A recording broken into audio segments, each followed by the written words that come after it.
to the Studio DOHC podcast. I'm Sarah Tripp, and I am the manager of health education, and I am here with... My name is Tanner, and I'm one of the health educators at Desert Oasis Healthcare. Fabulous. Welcome, Tanner. Hi, good to be here. Nice to see you. And today, I think we wanted to talk a little bit about stress, actually. So we know that that's really important because stress is something that affects all aspects of our health. Correct? Definitely. And something we all probably deal with maybe daily, too. Absolutely. So can you tell me a little bit more about that? I know that with stress, when we think about it, we have to think about the fact that there is short-term stress and that stress can even be good under some circumstances, right? But the long-term chronic stress is where we run into problems. Right. And we want to look at, is stress happening in a rise and fall? So we look at the natural flow of stress as being, we detect a stressor, we get that rise of stress, and then as we kind of figure out what to do, how to combat that stress, we should have a fall in our stress. Problem, like you were saying, is chronic stress, right? If we never stay or get out of that high stress state, that's where we start to see some of the other health concerns come into play. Right. And chronic stress is really kind of a problem in our modern day life, would you say? Huge problem. We're trying to do too much in too little a time. Okay. So knowing that, are there some ways that we can try to manage it? Definitely. And I think the first thing to look at is the stress controllable? Like, can I control the stress, or is it something that's maybe out of my control? Because if you're able to control it, that's something that you can go, okay, let me make a plan. How can I maybe move about tomorrow differently? Whereas if it's not something that's in your control, what can you do? How can you do some self-care to make sure you can come back stronger the next day too? Okay, so that's good. So it's not like we have to be totally helpless in the face of the chronic stress that a lot of us are feeling with modern life. Definitely. Okay. And stress can occur even with a good event, right? Like if someone has a wedding coming up or, a big party that they're planning, that might involve some stress. But so it can even surround like a positive event. Absolutely. Or holidays. That's a great one. Oh, right? Absolutely. Something we all celebrate, but oftentimes, especially during the December months, that stress gets bigger and bigger. So 100%. Could be stress that lasts for even a month. As long as that stress is coming down eventually, right? We're having that kind of ease and relax. That's where we see, okay, stress is normal. Stress is a natural event. Now, if after the holidays you're staying highly stressed and it's not ever going away, we're definitely going to see some other issues come into play. All right. So you mentioned trying to see if it's something, if you're having chronic stress, is it something that you can mitigate, or is there some kind of way to change it? And then maybe if not, if you don't have total control over the situation, which often we don't, making a plan for other ways of addressing it. So maybe we should talk a little more about that. Yeah, I think exercise is a huge one that really helps with stress. I mean, naturally, we are releasing feel-good chemicals in the brain as we are exercising. So it really does improve our mental health. Even just a 10-minute walk after dinner, that can help reduce stress from the day. Oh, okay, absolutely. And of course, we know that exercise has lots of other benefits on our physical health, but that's a good point that you bring up, that it helps us as far as, physically, but also from a mental health perspective as well. Yeah, it's like two birds with one stone. Okay. And with exercise, just like you said, it can even be a small amount, and you can also break up small amounts over the course of the day. I know sometimes I recommend that to people because, again, people are busy. Yeah, and it's a smaller hurdle to jump over. It keeps motivation there, too, to say, can I exercise, let's say, 2 or 3 days a week to start for 15 to 20 minutes? That's doable. But to say, well, I'm going to start right away with 60 minutes a day, 5 days a week, that might not have as much motivation there. So starting small, building up little by little, one, it'll build your exercise tolerance, but it's also going to continue to improve that mental health as well. Absolutely. And I know walking is a great one because it's accessible to most people. You just, main thing you need is maybe a good pair of shoes and a nice pair of socks to do it. Yeah. But also I think for a lot of people that choosing a activity that you find fun is really helpful too for building that habit and that motivation. Not to mention having positive feelings around it and getting that stress release. Definitely. Yeah. So, we always say, or I like to say, sample the buffet of exercises. If you've never tried a yoga or a Tai Chi class, dip your toe in the water or look one up on YouTube. You can fall over in your living room and not have anyone laughing at you or looking at you. And you may go, I love yoga. That's something I want to push myself on. Or maybe you get into a pool because it's uncomfortable to walk. My joints hurt, right? Or my back Mhm. hurts. And so getting into that water lifts weight off the joints, the cooling therapeutic effect, which is great for us here in the summer. So 100%. there's a lot of benefits to just finding something that's going to A, feel good, B, keep you going back and motivated. That makes total sense. I know even things like, dancing, and also you bring up a good point. I mean, I think it's good for people to think about, for them personally, what do they like? Some people enjoy a group class, it's a social Hmm. event, and that can be a positive thing too. And other people prefer to exercise on their own. Right. And like you said, maybe they're doing yoga or it's more of an introspective time. Definitely. So those are things to consider. And either one of them, you still get the benefits, regardless of what you prefer. Right. And a lot of times, too, if you go to a gym and you're kind of saying, I don't know what to do, I'm looking around, looking at these machines, saying, I could get onto that machine, but have no idea how to use it. If there's personal trainers there, they will always do a consultation, like a free one time walk around the gym. What are your goals? Let's figure out what machines work for you. So it's always worth an ask. Can you show me how to use some of these machines? I know some people who even ask other people at the gym, hey, I Mhm. see you here all the time, same time as me. Do you mind showing me a few machines that you do as well? Yeah. So there's a whole, like you said, buffet of activities that people can. Definitely. Okay, so we know exercise is helpful for dealing with chronic stress. Hmm. What are some other strategies? Obviously, I'm a registered dietitian, so I would bring up nutrition next Yeah, after exercise. definitely. Definitely. And I think it's big. I mean, are there any big diet plans or like big foods to take in that help reduce stress right away? Well, obviously, eating our fruits and vegetables, right? Lots of vitamins and minerals. And we know some of those vitamins and minerals are, again, beneficial for our physical health, but actually can help us from a mental health perspective too. And of course, we want to make sure that we're preventing deficiencies as well, which, that's a whole other subject that we're not going into today. But basically, a healthy, whole foods, you may have heard of something called the Mediterranean diet. And by Hmm. diet, I just mean a pattern of eating, Yeah. something that's, along those lines with lots of healthy fats, lots of plant based foods, that's minimally processed, has also actually been shown to be good for mood too. Good. So it improves our physical health, but actually can also address our mood and mental health, and make us a little more resilient to some of the chronic stress that we're dealing, like you said, when we can't necessarily always just stop the stress right now. Right, definitely. And I know I've heard a lot about, healthy fats supporting cognitive Mhm. health, anti-inflammatory foods to help with that as well.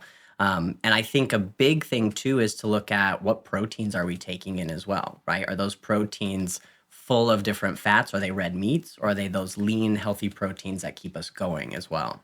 That's a great point that you bring up.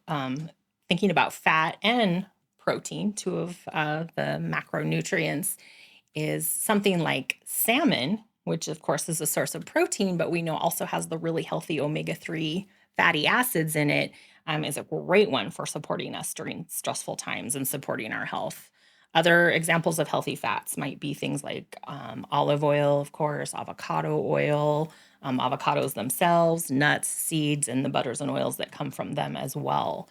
Are some great examples of ones to really try to include in our dietary pattern, versus, like we said, trying to cut back on other animal fats, butter, lard, Hmm. things like that, that are maybe more like once in a while foods because they're not quite as anti inflammatory as those other ones are. Definitely. And one thing I like about the Mediterranean diet is that you don't have to shop at like a Whole Foods or a fancy health food store to get on board with it. It's just No, regular foods, right?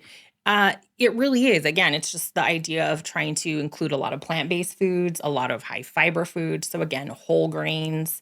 So also things like legumes. So beans, lentils, nuts and seeds, fruits and vegetables.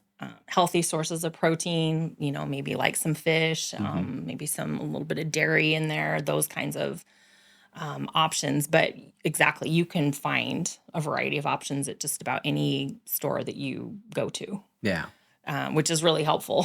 So, definitely. and yeah, I think it's great. And like I said, it's not even a diet per se. It's just kind of a general pattern to think about.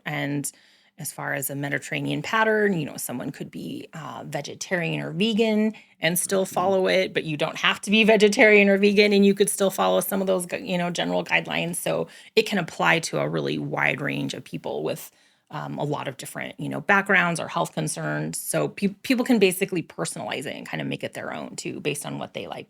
That's nice not to be locked down N- to, here's it- your 3 meals a day, don't stray from it. and that's something I like too, as far as, nutrition. Because as we know, whether it comes to dealing with stress or nutrition and exercise, just the same thing, we're all individuals. So what works for one person, the exact same thing is not necessarily going to work with someone else, for someone else. So you can, like I said, take that and a person can kind of tweak it to their own preferences. Definitely. And the good news is you can include even maybe a little dark chocolate on there too. Ooh, So love that. and we know that's good for mood. And sometimes, a couple small squares of dark chocolate might be another strategy There for you go. dealing with some stress, Yeah. and it And would be okay. And I think recognizing too, what are you taking in that maybe is increasing stress? Like a common one is coffee, right? Something that's high in caffeine. That's a great point. People think it helps wake them up, but maybe they're going through that morning super jittery and stressed out, maybe irritable, and cutting out that coffee or maybe having decaf in the morning can still keep that sort of routine without pushing you over on stress. Absolutely. And for some people, also what they find is that, a certain amount of caffeine is okay, but maybe looking into the fact there's so many caffeinated beverages these days. We've got Yes. coffee, of course, but we've got, energy drinks, various teas. And tea, on the one hand, can be a great way to cut down on Mhm. caffeine. Tea tends to have less than coffee. But again, when someone's, I tell them just kind of like their food patterns, look at your beverage pattern over the course of a day too. Is something that sometimes we don't think about, because beverages can be a source of not only added sugar, but more caffeine than people are realizing.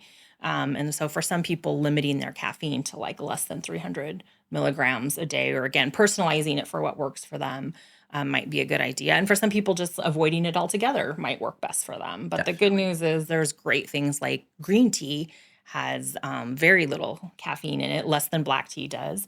And you can get herbal teas that have essentially no caffeine in them. So there's options for everyone. And tea, iced teas, especially iced green tea or herbal tea or whatnot, can be a great low caffeine way to stay hydrated, but a little bit, different than water, which we also need to Definitely. drink plenty of to deal with stress. Speaking of, Definitely, definitely. And I think too, on top of that, having, going back a little bit to exercise, I hear a lot about pre-workouts, things to kind of get you going and excited for the gym, but a lot of those have caffeine in them as well. And sometimes people take those in, go to the gym, and kind of start to feel real shaky, maybe even lightheaded.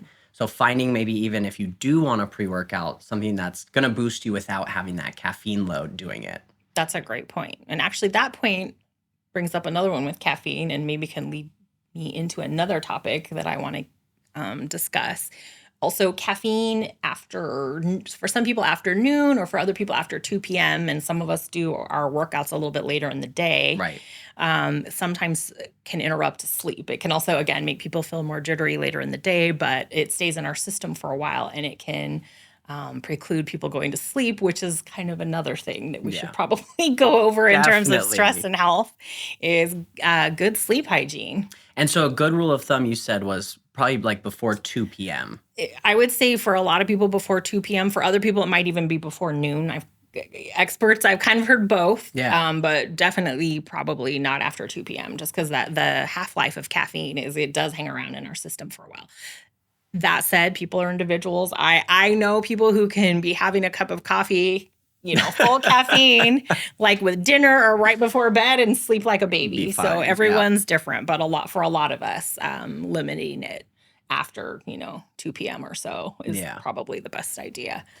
Definitely. And I know we need about 6 to 8 or 7 to 8 really hours of sleep would be best each night. That is the general range that's recommended for most people. Again, to be like a broken record, obviously, people are individuals. Right. There might be some people who do great outside of those ranges, but for most of us, trying to aim for, I would say, yeah, between let's say 7 to 8 hours a day is a great option. And The good news is it seems like most experts these days say, taking a short nap is okay. Now, the long naps can get us into trouble too. I mean, I know I've done it where you fall asleep for a few hours and then it's midnight and you're like, I am wide awake now. Messed everything up. Right. So that's where the phone comes in real nice. Sometimes, I tell people if you're going to nap in the afternoon, again, you might not want to wait till real late to do it because of the Right. same thing. It might affect your sleep later. And it might be good to set your alarm for about 30 minutes to 60 minutes and not go too much over that because you might find it affects your sleep. But yes, overall, I think sleep for a lot of years has been the thing that, in the US, I mean, people have been hearing about nutrition and exercise for a long time. That may not be exactly new information, but I think, have kind of been a culture of like, less sleep, burn the midnight oil, Yeah. all those kinds of things. And that was kind of seen as a badge of like honor if were getting by on 3 or 4 hours of sleep kind of a thing. You're just being really productive. But what's funny now is research doesn't really seem to bear that out. We're not nearly as productive as we think. Our reflexes have been shown to be slower if we're not getting adequate sleep. And, a good chunk of Americans don't get much more than 5, maybe 6 hours of sleep too. So, and now we're finding that can affect our blood pressure, Wow. make it higher, potentially make our blood sugar or blood glucose higher. And so we're starting to see that it might not be the great thing we thought it was to short ourselves on sleep. It's really a, regenerative and restorative time Yeah. for the body. And that brings it back to stress is that when we're feeling stressed, getting adequate sleep can actually help us combat stressors and kind of the physical effects and mental effects of stress is the adequate sleep.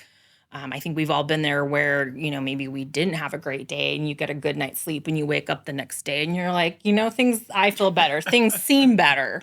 A little clearer. So yeah, exactly. So it really does have that restorative effect. And so, and besides, maybe avoiding late day caffeine, what are some other ways you might recommend that someone kind of prepare themselves to have a good night's sleep?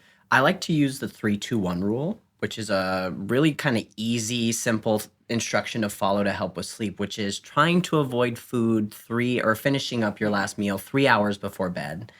Trying to limit or avoid liquids 2 hours before bed, and then actually limiting screen time or That's a putting big on one. blue light glasses an hour before bed.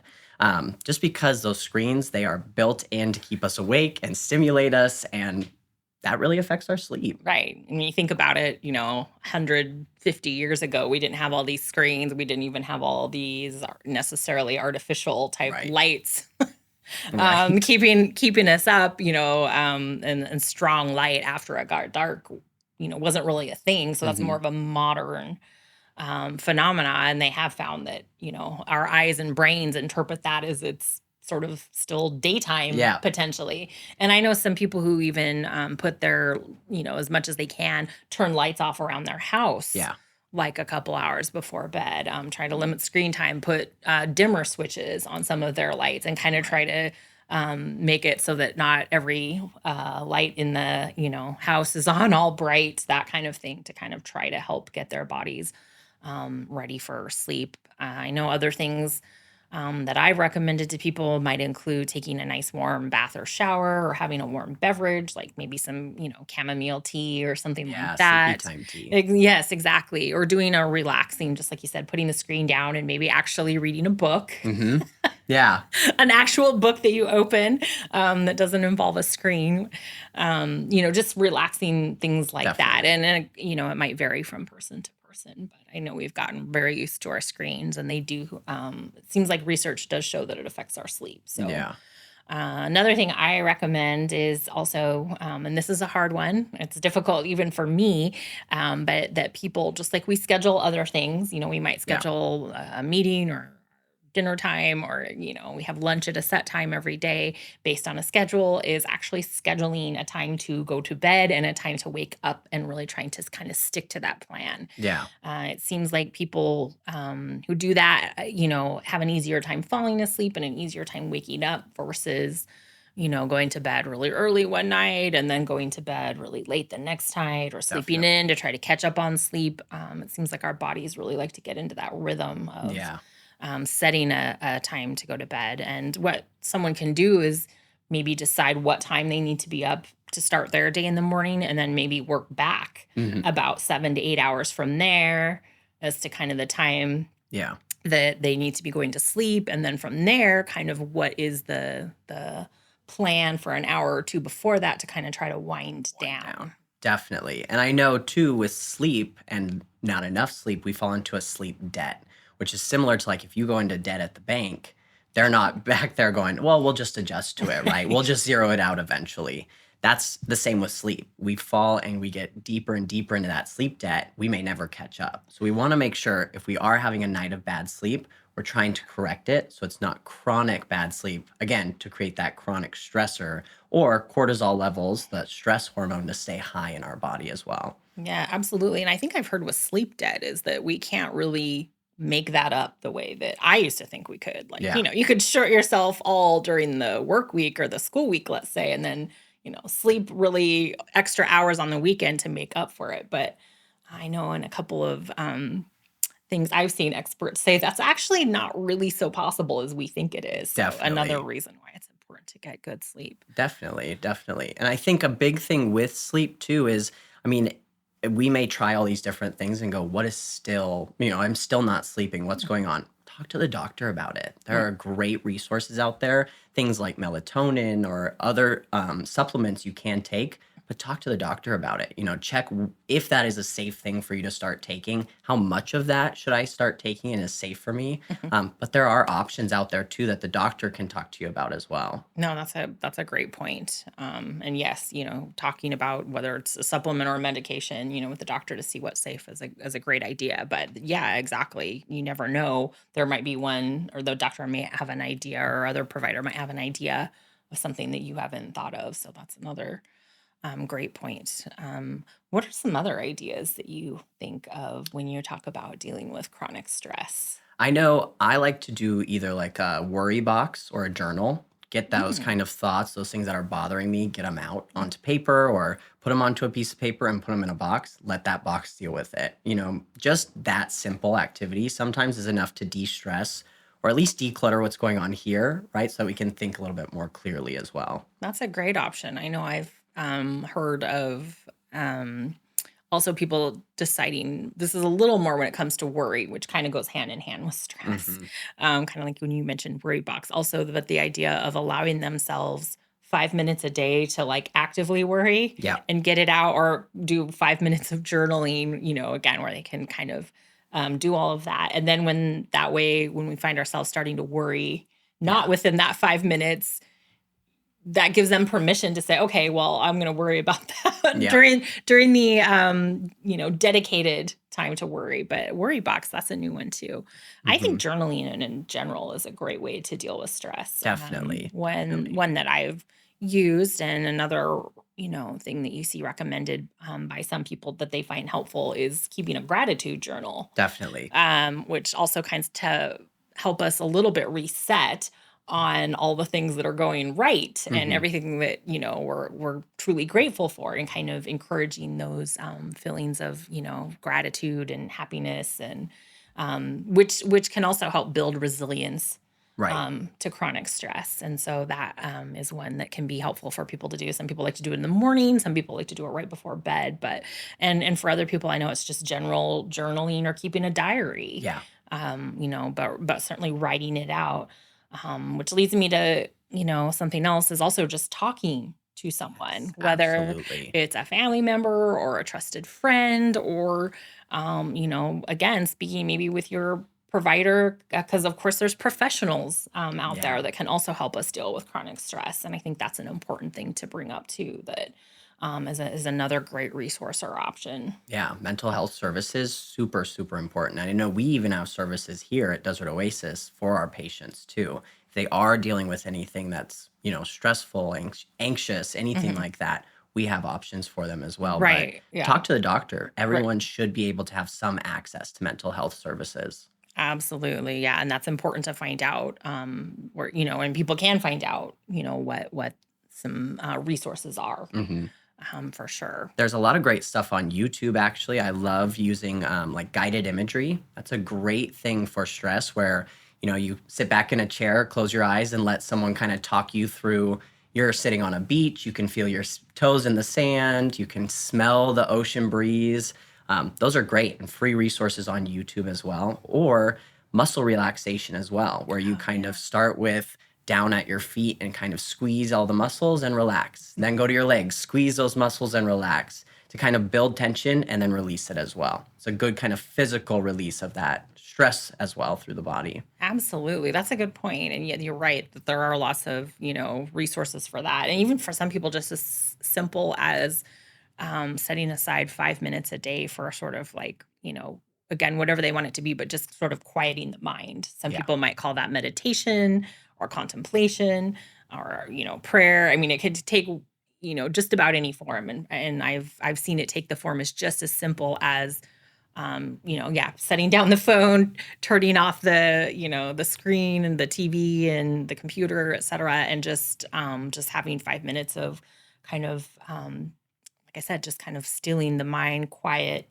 not, bombarding ourselves, Yeah. like we are all day with our, to-do lists and tasks and different things. And that, even that, just a very few minutes of that can actually, and focusing on breathing Yeah. as part of that, I guess I should Definitely. also say. Definitely. Those breathing exercises that people will like to make fun of, but they do work. I Right. mean, they are out there for a reason. So, Yeah. definitely focusing the breath or just bringing your attention to the present, right? What's going on right now versus what happened earlier. Right. Definitely a good way to relieve stress as well. Yes, I've heard of that. I even just for some people counting, Yeah. counting like 4 seconds in or counting to 4 or 5, taking a breath in and then holding it for just a few seconds and then slowly Yep. counting it out and kind of repeating that process. Because I know usually when we're um, experiencing stress or anxiety, shallow breathing and not paying attention to our breath is one of the first things that happens, and of course Right. that just makes us feel more anxious typically. Way worse. So yeah, focusing on the breathing is a good one too. And these are small things that I know I have a lot of patients who will tell me, I'm a mom and I really don't have time to care for myself. I'm worrying about everyone else. And by the end of the day, I'm just tired and don't have time to care for myself. But these are small things, 5 to 20 minutes that you can do to just get those little reliefs throughout the day as well. It can make a huge difference. Oh, completely. And I think that brings up a good point because I think a lot of people understandably feel that way. Modern life does tend to be pretty busy for so many of us. And also, but that self care is not selfish. Um, Right. That's it's great. a little bit because when we're kind of in our full present best states Yeah. is when we're probably most available to kind of support and help others. So taking good care of ourselves allows us to be there, for the others in Absolutely. our life, our friends, our families, and our coworkers, and our, all that kind of thing. So Absolutely. Say you're going to bed an hour earlier and take a bath and relax and read a book, right? Take care of yourself. Definitely. exactly, Definitely. exactly. Well, that's great, Tanner. Thank you so much for going over all of that. I just, want to reiterate that I think that dealing with chronic stress can help our health out in myriad ways and is kind of one of those, I want to say, foundational type of things. And so I would encourage everyone to kind of take a look at the stressors in their Yeah. life. And, stress is always going to be around. It's not necessarily something that we can Yeah. avoid completely, but we can definitely, choose different ways to effectively deal with it and hopefully lessen it and not make it quite so chronic. Right. And ask for help if you need it. Definitely something that I think a lot of people don't want to ask for help, but it's out there. You just sometimes have to ask what is available as well. Absolutely. All right. Well, thank you so much. Yeah, thank you.